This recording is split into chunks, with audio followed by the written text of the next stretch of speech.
Hello students, आज हम start कर रहे हैं new topic that is time series class 12 applied. We start the definition. Time series, the organised series of data on the basis of any measure of time is called time series. In trend, the gradual shifting of time series is called trend. इसका मतलब क्या हुआ हम देख सकते हैं, something like that. The organised series of data on the base of any measure of time is called time series. जैसे यहाँ पर ये ईयर है, सपोज एक टाइम इंटरवल ले लिया हमने. ईयर 2012 में सेल सपोज 10 लाख रुपीज़ हो रही है, इसको अपन लाख रुपीज़ में ले लेते हैं, लैक्स में. ईयर 13 में 20 लाख की सेल हो रही है ना. ईयर 14 में 25 की सेल हो रही है, ईयर 15 में 30 की सेल हो रही है. तो हम ये कह सकते हैं यहाँ पे this data is organised in the scale of time. तो ये लिखा है the organised series of data on the base of any measure of time. तो ठीक है, और इसको फिर हमने ग्राफ में प्लॉट कर लिया हुआ है. यहाँ हमने ईयर लिया हुआ है एक्स एक्सिस में, और इधर हमने सेल लिया हुआ है. सेल है आपका 10, 20, 30. तो अब 12 में 10 का सेल हो गया, आपका आ गया. फिर 13 में आपका 20 का सेल आ गया. ईयर 14 में 25 का सेल आ गया, और ईयर 15 में 30 का सेल आ गया. ठीक है, तो जो शिफ्टिंग हो रही है, आप कह सकते हैं ट्रेंड, आप कह सकते हैं इसको, आप ट्रेंड कह सकते हैं कि ऊपर की तरफ जा रहा है ना. ट्रेंड मतलब सेल इज सेल ऊपर की तरफ ट्रेंड हो रहा है, तो आप कह सकते हैं ट्रेंडिंग ऊपर की तरफ ट्रेंड कर रहा है. तो ये आप कह सकते हैं कि ट्रेंडिंग अपवर्ड्स. तो ये यहाँ पे लिखा हुआ है ट्रेंड, मतलब the gradual shifting of time series called trend. यहाँ पे जो टाइम सीरीज है थोड़ा ग्रेजुअली ऊपर की तरफ जा रही है, तो इसी को कहते हैं gradual shifting of time series called trend. ये ट्रेंड होता है. और इस ट्रेंड को, ये तो मैंने एक रफ कैलकुलेशन किया हुआ है. इसी ट्रेंड को कैलकुलेट करने के दो अलग अलग मेथड होते हैं जो हमें पढ़ने हैं. तो इस बेसिकली इस टॉपिक में दो मेथड है, एक एक करके हम पढ़ेंगे. तो जो पहला हमारा मेथड है वो ये होता है, जहाँ लिखा हुआ है, देखिए यहाँ पे लिखा है trend analysis. It is technique to determine the pattern of time series. जो टाइम सीरीज होता है ये है ना, इसके ये जो पैटर्न है, इसके पैटर्न को डिसाइड करने के लिए दो तरीके होते हैं. इसका जो ट्रेंड है, जो ट्रेंड ऊपर की तरफ भी जा सकता है, नीचे की तरफ भी आ सकता है. तो it is technique to determine the pattern of time series. पहला मेथड होता है मेथड ऑफ मूविंग एवरेज, और दूसरा लीस्ट स्क्वायर मेथड. तो सबसे पहले हम देखेंगे मेथड ऑफ मूविंग एवरेज. इसमें कोई फर्दर डेफिनेशन नहीं है, बस सीधा एक एग्जांपल्स आपको बताता हूँ किस तरह हम मेथड ऑफ मूविंग एवरेज को यूज़ करके ट्रेंड एनालिसिस कर सकते हैं. हम देख सकते हैं किधर की सेल ऊपर की तरफ जा रही है, सेल नीचे की तरफ आ रही है, प्रोडक्शन बढ़ रहा है, प्रोडक्शन कम हो रहा है, क्या ट्रेंड है, समय के साथ साथ किस तरह से ट्रेंडिंग हो रहा है, वो हमें देखना है. तो उसके लिए मेथड यूज़ करते हैं. तो चलिए एक एग्जाम्पल लेते हैं, समझने की कोशिश करते हैं. मेथड ऑफ मूविंग एवरेज को समझने के लिए पहला एग्जांपल करते हैं. Find trend using 3-year moving average. Also plot graph of actual and trend data. यहाँ पे डेटा दिया हुआ है हमें ईयर 2012, 2013, 14, 15, 16, 17, 18, और सेल दी लाख रुपीज़ में 30 लाख, 25 लाख, 35 लाख, 20 लाख, 24 लाख, 25 लाख एंड 28 लाख. और हमें ट्रेंड कैलकुलेट करना है, ट्रेंड डेटा कैलकुलेट करना है 3-year मूविंग एवरेज से. कैसे करेंगे, तो ये बना हुआ इस तरह हम कॉलम बना लेंगे. सबसे पहले ईयर लिखेंगे, 12 13, 14, 15, 16, 17, 18, और उनके रिस्पेक्टिव जो सेल्स हैं लैक्स में उसको लिख लेंगे. ये 30, 25, 35, 20, 24, 25 एंड 28 है ना. इसके बाद हमें क्या करना होता है, अब यहाँ से मैंने स्टार्ट होगा. दो आप कॉलम आप देख पा रहे होंगे, यहाँ लिखा हुआ है 3-year moving total, 3-year moving total. तो उसमें क्या है, 3-3 को लेकर ऐड करते जाते हैं. तो सबसे पहले हम क्या करेंगे, शुरू की 3 ऐड करेंगे, उसका सम यहाँ इसी बीच में लिखेंगे इस जगह पर, और इनको ऐड करेंगे 30 + 25 + 35. तो 30 + 25 + 35 करेंगे तो हमारा सम आ जाएगा 90. उसको यहाँ लिख देंगे, इन तीनों के बीच में सेंटर पे यहाँ लिख दिया 90. ठीक, फिर एक शिफ्ट करना है. उसके बाद क्या करेंगे, इन तीनों का सम करेंगे. एक ऊपर वाला छोड़ दिए, इन तीन का सम किया. तो 25, 35 और 20, जब इन तीनों को ऐड करेंगे, इन तीनों नंबर को 25, 35 और 20 को, तो ऐड करने पर आएगा 80. तो इन तीनों का सम यहाँ लिख देंगे. इन तीनों को ऐड करके यहाँ पे आएगा 80 लिख दिया. ठीक, फिर शुरू के दो को ड्रॉप कर देंगे. अब क्या करेंगे, इन तीनों का सम करेंगे. 35, अब किसका सम, इनका सम करना है ना. 35 से लेके 24, तो अब करेंगे 35, 20 और 24 का सम करेंगे ना. 35, 20 और 24, इन तीन का सम करेंगे, ये वाले तीन है ना. तो जब 35, 20 और 24 का सम करेंगे तो आंसर आएगा 79. इस तरह हम एक एक करके नीचे जाते जाते हैं. अब क्या करेंगे, सीधी बात, आप ऊपर के 3 छोड़ देते हैं ये. अब इनका सम करेंगे 20, 24 और 25, इन तीनों का सम करेंगे। जब 20, 24, 35 इन तीनों का सम करेंगे तो हमारा रिजल्ट आएगा 69। और इसको भी छोड़ दीजिए, अब इन तीनों का सम करेंगे 24, 25 और 28, इन तीनों का सम करेगा तो आंसर आएगा 7। इन तीनों का सम करेगा 77, इन तीनों का सम करने पर 77 आ जाएगा। ये एरो बनाना जरूरी नहीं होता, मैं आपको समझाने के लिए बताया।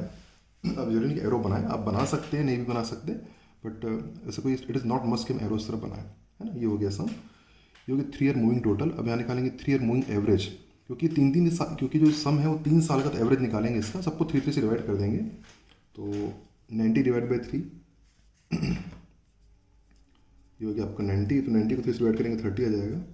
80 डिवाइड बाई 3 26.6, फिर 79 divide by 3 26.3, 69 divide by 3 answer आ गया आपका 23, और 77 डिवाइड बाई 3 आंसर आ गया आपका 25.6। सबको 3 से डिवाइड कर देंगे, ठीक।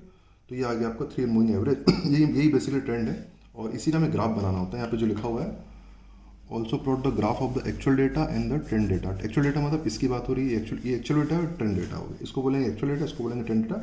इसी का हमें ग्राफ बनाना होता है, ठीक है। तो मैं आपको ग्राफ ऑलरेडी मेरा बना हुआ है, आपको शो कर देता हूँ, यहाँ पे दिखा देता हूँ किसका बनाया है मैंने, है ना। तो मैं आपको ग्राफ शो करता हूँ।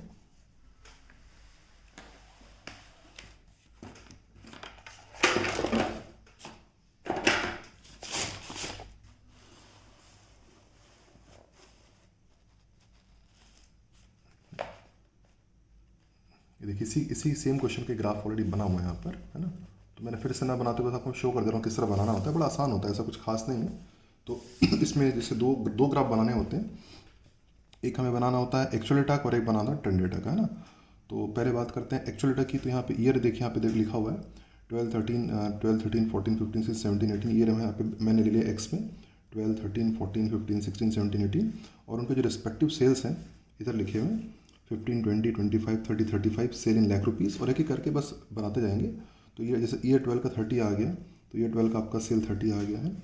फिर 13 का 25 है, तो 13 का सेल आपका 25 आ गया, है ना। फिर आपका 14 का सेल 35 है, तो 14 का सेल 35 है। इस तरह से आगे बढ़ाते जाएंगे। लास्ट में अगर देखेंगे तो 17 का सेल ये आपका हो गया 25 रुपीज़ का, और फिर 18 का सेल आ गया 28, तो 18 का सेल आ गया 28 का। इस तरह से हम और इनको मिला देंगे हम इस तरह से, देखिए मैंने मिलाया है, इस तरह मिला देंगे तो ये आपको बन जाएगा। इसको कहते हैं एक्चुअल डेटा। और उसी के बाद इसी ग्राफ के ऊपर ओवरलैप करते हुए ट्रेंड डेटा का बनाएंगे। तो जो ट्रेंड डेटा है उसका जो आप देखेंगे तो 30 जो आ रहा है वो किस में आ रहा है, 13 में आ रहा है। तो ये 13 से स्टार्ट होगा, इसलिए देखिए जो ये 13 से स्टार्ट होगा, और 25.6 आ रहा है 17 में, तो 17 पे ख़त्म हो जाएगा। तो आप कह सकते हैं 13 आएगा, 13, 14, 15, 16 और 17, यहीं से यहाँ तक ट्रेंड आपका बनेगा। तो क्योंकि 13 पे आ रहा है, 30 ही आ रहा है, तो 13 पे मैंने देखो 30 पे डाला हुआ ये। उसके बाद आपका 14 पे 26.6 है, तो ये 14 पे ही हो गया आपका, ये आपका दिख रहा है 26.6, एंड इस तरह आगे बढ़ते जाएंगे। और ये आपका आ रहा है लास्ट 16 पे 23, 16 पे आपका आ रहा है 23, और फाइनली आपका 17 पे 25.6, 17 पे 25.6। और वो जितने ट्रेंड के जो डेटा हैं ये आपका 30, 26.6, 26.3, 23 एंड 25.6, इनको डॉटेड लाइन से मिला देते हैं, डॉटेड लाइन बना देते हैं। तो उसको ट्रेंड, जहाँ पे डॉटेड लाइन आप देख पा रहे हैं डॉटेड, वो ट्रेंडिंग की है। जो डार्क है वो एक्चुअल, वो है आपका एक्चुअल सेल है। तो डार्क वाला आपका एक्चुअल सेल है, जो डॉटेड वाला आपका ट्रेंड है। तो दोनों को एक ही ग्राफ में बनाना होता है। तो बस सिंपल ग्राफ बना दें, इसका इतना ही मतलब होता है। तो हो गया, आपका काम खत्म हो गया, और आपका solution is complete, your solution is completed. तो ये आपका यही, और यही जो आप डॉटेड आप देख पा रहे हैं, इसी को कहते हैं ट्रेंड लाइन। और जो इट इज़ कॉल्ड कि यहाँ पे लिखा हुआ था कि also plot the graph in actual trend data, तो ये आपका ट्रेंड डेटा है, और आप इसी को आप कहते हैं ट्रेंड एनालिसिस। एनीवे, अब चलते हैं 5 ईयर पे। इसमें हम 2-3 क्वेश्चन करेंगे। ये हो गया अभी जो हमने किया, इसको कहते हैं 3 ईयर मूविंग एवरेज। इसके बाद करेंगे 5 ईयर मूविंग एवरेज, जो थोड़ा उसमें मेहनत और ज़्यादा रहेगी, पर वो भी बन जाता है। और फिर लास्ट में करेंगे इवन वाला 4 ईयर, वो थोड़ा सा डिफरेंट होता है 4 ईयर में। एनीवे, तो पहले ये हो गया 3 ईयर, अब करते हैं 5 ईयर मूविंग एवरेज। अगला क्वेश्चन पे आस्क करेंगे, उससे सिमिलरली है, find trend by taking 5 year moving average, plot actual and trend data. ये डेटा आपको दिया है इन प्रोडक्शन, और ये दिया प्रोडक्शन टर्म्स में दिया हुआ है। पिछले क्वेश्चन हमने किया कि 3-3 को ऐड किया था ना, एक इधर 5-5 को ऐड करेंगे, बस यही फ़र्क है। तो आप चाहे तो आप खुद से प्रयास कर सकते हैं, ठीक है। तो एनीवे और फिर भी तो फिर आप डेटा मिला लेंगे। तो इसमें आप 5 5 कट करेंगे तो 1 2 बीच वाले को लेंगे, और तो ये हो गया 1 2 3 4 5 एवरेज बीच वाला सेंटर आ गया ना बीच में। तो यहाँ पे पहला सम यहाँ पर आएगा इन सब का सम। उम्मीद करता हूँ बात समझ पा रहे होंगे। ये तो 16 14 20 18 और 22 का सम यहाँ पर आएगा, शुरू के 5 का सम यहाँ पर आएगा, जो कि सम आएगा 90 90 ठीक। उसके बाद क्या करेंगे, 16 को ड्रॉप कर देंगे और बाकी अब लेंगे इनका सम यहाँ से यहाँ तक। 14 20 18 22 और 17 इस इन पाँचों का सम करेंगे। इन जब पाँचों का सम करेगा तो आंसर आएगा 91, तो यहाँ लिख देंगे। उसके बाद 14 को हमने ड्रॉप कर दिया, और अभी 20 18 22 17 और 19 का जो सम करेंगे तो आएगा 96। उसके बाद इसको भी ड्रॉप कर दिया, 18 22 17 19 और 21 का जो सम आएगा वो आएगा 97। इनकी और बीच में ही आएगा, ऑफकोर्स ये समझते होंगे, सेंटर वैल्यूज पे आएगा इस तरह से, ये इस तरह से। और फाइनली 18 को ड्रॉप कर दिया तो 22 17 19 21 और 20 का जो सम आएगा वो आएगा 99। ये इनके बीच का होगा, सेंटर पे वैल्यू ये 19 के है ना, 22 से 20 के बीच में 19 आ रहा है, तो 19 के इसको 19 के सामने लिखेंगे। एकदम बात क्लियर है। 22 से 20 के बीच का सम है, 19 के इस तरह लिखेंगे, 19 के बीच इस तरह से आएगा। तो 5 5 कम सम करते जाएंगे, और यहाँ पे 5 ईयर मूविंग एवरेज लिखा हुआ है तो उसको डिवाइड कर देंगे। इसको 5 से डिवाइड करेंगे, 90 divide by 5 18, 91 divide by 5 18.2, 96 divide by 5 19.2, 97 divide by 5 19.4 और 99 डिवाइड बाई 5 19.8, ये इस तरह से। और अभी इसे ग्राफ बनाना है, तो आप इसे ग्राफ बना लीजिएगा। आपको ग्राफ शो कर देता हूँ सीधा, आप बना लीजिएगा डायरेक्टली, है ना। तो I just show directly graph, मैं आपको डायरेक्टली ग्राफ शो कर देता हूँ। मेरा ऑलरेडी मैंने बनाया हुआ अपनी कॉपी में, तो आई शो डायरेक्टली। ये इसी ग्राफ है, ये इसी डेटा का देख सकते हैं, ये ग्राफ है ना। ये तो यहाँ पे आपके ये आप देख सकते हैं ईयर, थोड़ा सा एनीवे आप मिला लीजिएगा, पूरा एक साथ नहीं आ रहा है क्योंकि बड़ा है। तो यहाँ पे ईयर, यहाँ पे बेस में ईयर है, ये उनका जो इधर प्रोडक्शन यहाँ पे लिखा हुआ है, प्रोडक्शन टन, और यहाँ पे मैंने 14 से 22 के बीच लिया हुआ है। और सारे यहाँ पे जो प्रोडक्शन है 16 14 20 18 है ना, इस तरह से सारे के सारे मैंने ये लिया हुआ है। और फिर जो ये आपका एक्चुअल डार्क वाला एक्चुअल डेटा का है, और जो डॉटेड आप देख पा रहे हैं ट्रेंड डेटा का है। ये ऑफ कोर्स ये स्टार्ट कहाँ से होगा, ये आपका जो 18 वाला है, ये आपका किस में आ रहा है, आपका 14 में आ रहा है। 14 में तो स्टार्ट 14 से होगा, 19.8 वाला कहाँ पर आया, 18 पर आएगा। तो ट्रेंड जो है 14 से 18 के बीच में, ट्रेंड का ग्राफ 14 से 18 के बीच का बनेगा। तो वही है आपका 14 से, ये आपका 14 हो गया और ये हो गया आपका 18। तो जो ट्रेंड ग्राफ आपका 14 से 18 के बीच बनेगा, तो ये जो वैल्यूज़ हैं, तो ईयर 14 में 18 है, ये आपका 18 है, और जो आपका लास्ट ईयर 18 में 19.8 है, आपका 19.8 है, और बाकी डेटा बीच के ये 18.2 19.2 19.4 19.8 ये सारे जो डेटा है इसको हमने ईयर में यहाँ पे लिख लिया। ये 18 है, 18.2 19.2 19.4 19.8 इधर से मिला के लिख लेंगे। इनको एक डॉटेड लाइन से मिला देंगे। डॉटेड लाइन से मिला देंगे तो आपका ट्रेंड बन जाएगा। तो डार्क वाला आपका एक्चुअल डेटा है और डॉटेड वाला आपका ट्रेंड डेटा है। तो ये आपका basically trend analysis, it becomes your trend analysis. तो इतना आपका सोल्यूशन था, ठीक है। उम्मीद करता हूँ आपका आंसर सही होगा। अच्छा, एक और बात एक छोटी बताऊँ, अगर कई बार ग्राफ बनाने नहीं भी आता एग्जाम में ना, जरूरी नहीं ग्राफ बनाना मस्ट नहीं होता। अगर आपको क्वेश्चन बोला जाए ग्राफ बनाए तभी ग्राफ बनाइए। कई बार क्वेश्चन में बोलता है ग्राफ नहीं बनाने, मतलब क्वेश्चन में कुछ नहीं लिखा होता, उस समय ग्राफ बनाने की जरूरत नहीं है, ठीक है।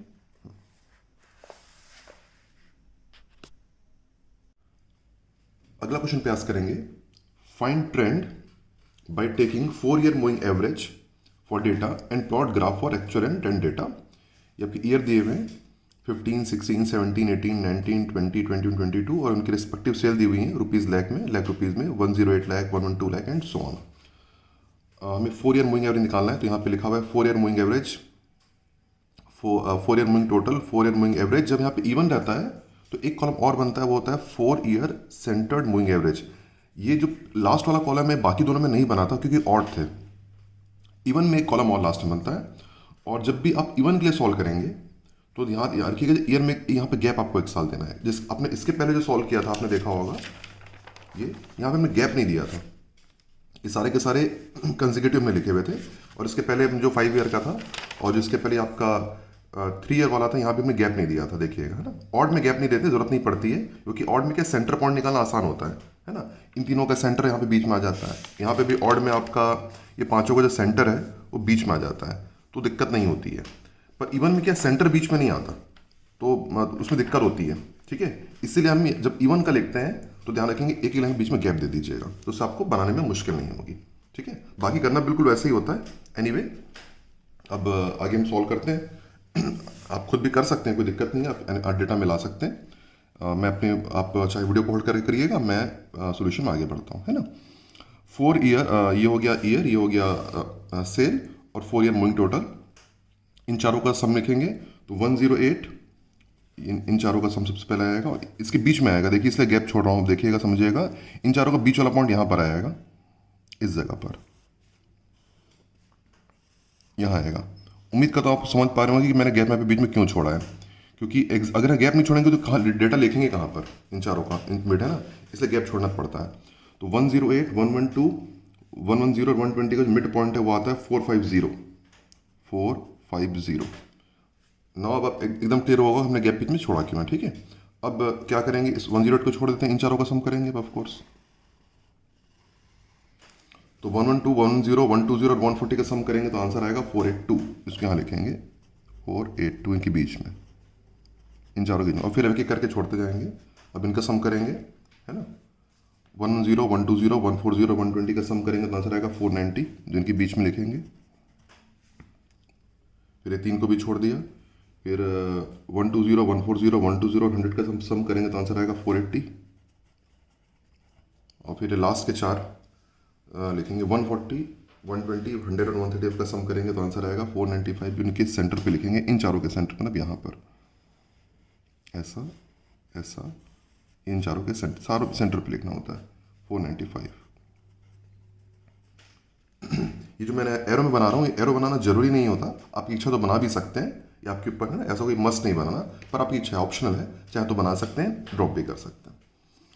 तो ये सम आ गया 450, 482, 490, 480 एंड 495 चार्जर के सम। और अब इनके एवरेज निकालेंगे तो 4 से डिवाइड कर देंगे, तो 450 divide by 4 provides you 112.5 divide by 4, 482 divide by 4 provides you 120.5, 490 divide by 4 provides you 122.5, 480 divide by 4 provides you 120 and 495 divide by 4 provides you 123.7। और अब यहाँ निकालेंगे 4 ईयर सेंटर्ड मूविंग एवरेज। तो इसमें क्या करेंगे, इन दोनों का एवरेज इनके बीच में लिखेंगे, इन दोनों का एवरेज यहाँ पर आएगा। तो 112.5 प्लस इन दोनों का एवरेज, तो 112.5, 120.5 प्लस इन दोनों को प्लस करके डिवाइड बाई 2 कर देंगे, दोनों को ऐड करेंगे, डिवाइड बाई 2 करेंगे तो आंसर आएगा 116.5। इन दोनों का एवरेज ऑफकोर्स यहाँ पे आएगा, इन दोनों को, तो 120.5 और 122.5 प्लस दोनों को ऐड करेंगे, डिवाइड बाई 2, तो ऐड करके डिवाइड बाई 2 करेंगे तो आंसर आएगा 121.5। इन दोनों का एवरेज यहाँ पर आएगा, दोनों को ऐड कर देंगे, ऐड करके डिवाइड बाई 2 करेंगे तो आंसर आएगा 121.2। और फाइनली इन दोनों को ऐड करके यहाँ लिख देंगे, तो 120 और 123.7 इन दोनों को ऐड करके डिवाइड बाई 2 करेंगे तो आंसर आएगा इन दोनों का एवरेज जो है 121.8। तो ये सारे एवरेज आ गए आपके, और आप देख पाएंगे तो ये बिल्कुल सेंटर पे आएगा।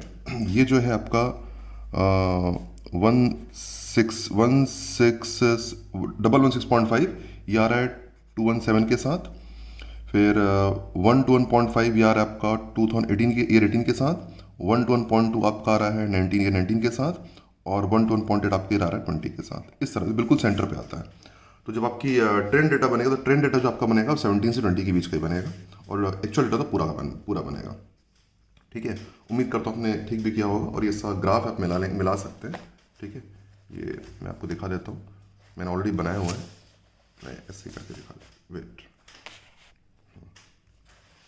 ये इसका ग्राफ है, ठीक है। तो ये आप मिला लीजिएगा, तो इस तरह मैंने बनाया, देखिएगा ये आपका एक्चुअल डेटा ग्राफ बना हुआ है। अब इसको आप खुद मिला लेंगे, ये एक्चुअल डेटा ग्राफ बना हुआ है, और ट्रेंड डेटा का आप देखिएगा, मैंने आपको दिखा रहा, ट्रेंड आपका 17 शुरू कर 18 पे खत्म हो जाएगा ना, 17 स्टार्ट हो 18, सॉरी 17 से 20 पे ख़त्म हो जाएगा। तो देखिएगा जो ट्रेंड डेटा है ये मेरा 17 पे, ये 17 है, ये आपका 18 है, ये 19 है और ये आपका 20 है। तो जो ट्रेंड डेटा है ये यहीं पे इतने ग्राफ ट्रेंड का इतना ही बनेगा, इतना बनेगा। एक्चुअल डेटा का आगे तक जाएगा, 15 से स्टार्ट होकर 22 तक जाएगा, पर ट्रेंड का 17 से 20 के बीच ही बनेगा और इनको हमें प्लॉट करना होगा। ये जो पॉइंट है 1 ये आपका हो जाएगा 116.5, ये हो जाएगा आपका 1 to 1.5, ये है 1 to 1.2 और ये आपका 1 to 1.8, और इनको डॉटेड लाइन से मिला देंगे। जो ट्रेंड होता है वो डॉटेड लाइन से बनाते हैं उसको, आपका ट्रेंड है, डॉटेड वाला ट्रेंड है, और एक ब्लैक वाला आपका एक्चुअल डेटा है। और एक बात और फिर मैं कहना चाहूँगा आपको कि ग्राफ तभी बनाइएगा जब क्वेश्चन बोला जाए। कई बार क्वेश्चन बोलता नहीं ग्राफ बनाने, उसका ग्राफ बनाना नहीं है। अगर क्वेश्चन में लिखा है प्लॉट ग्राफ, तभी ग्राफ बनाना है, ध्यान रखिएगा, ठीक है।